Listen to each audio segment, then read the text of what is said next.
So, for the last few weeks, I've been playing the heck out of Smash TV for the Atari ST. Normally I would do a video on it, but unfortunately I've got a fair way through the game. It's just I haven't quite beaten it yet. I've got all the way up to the last room before the final boss, but I really don't want to drop the video until I've actually completed it. Unfortunately, Smash TV isn't a particularly easy game to beat, so it's taking a while. So for the moment, I'm gonna have to go back to this awful game from my childhood.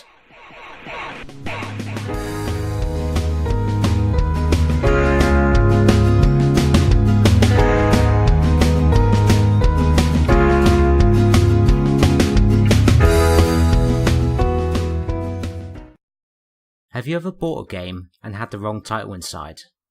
Yep, we had that with the TriStar 3-in-1 pack. Instead of Shadow Warriors, we got the Karate Kid Part 2, based off the movie of the same name.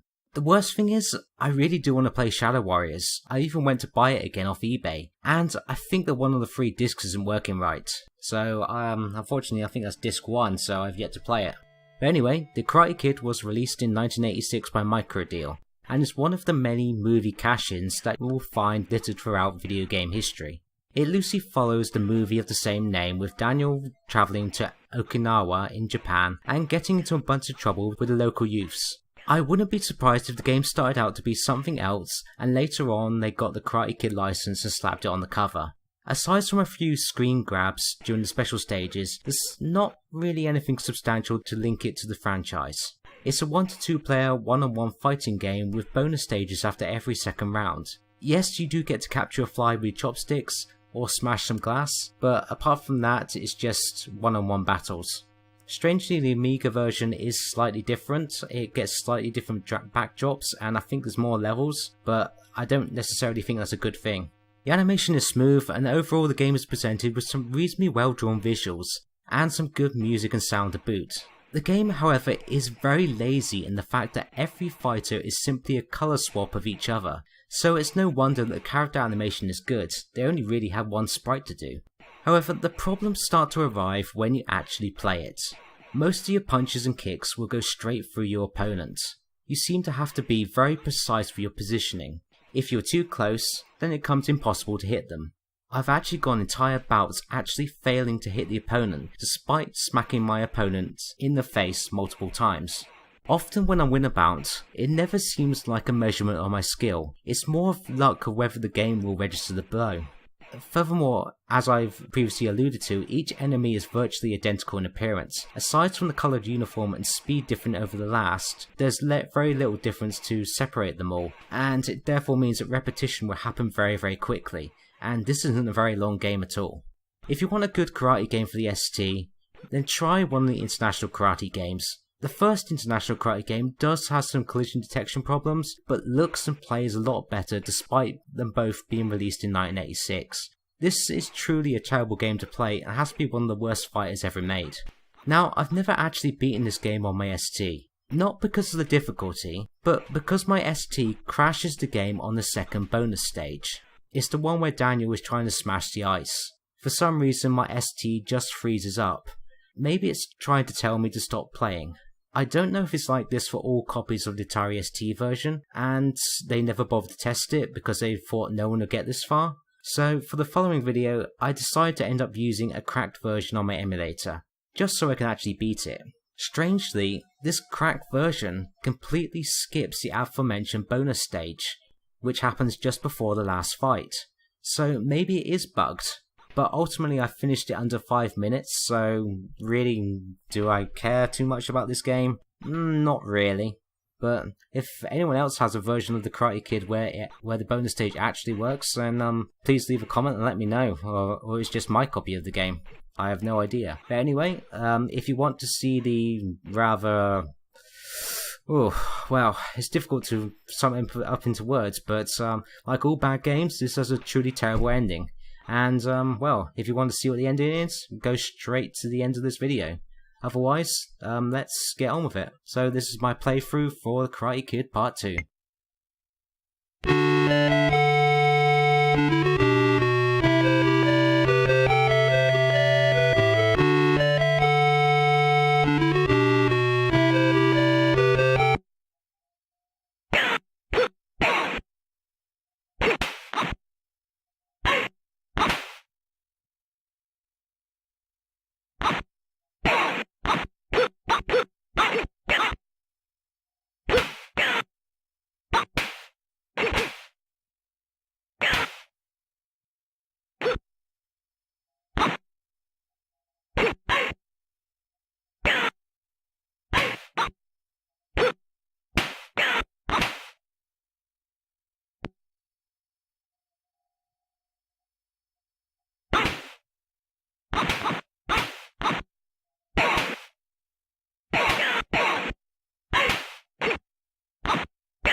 you.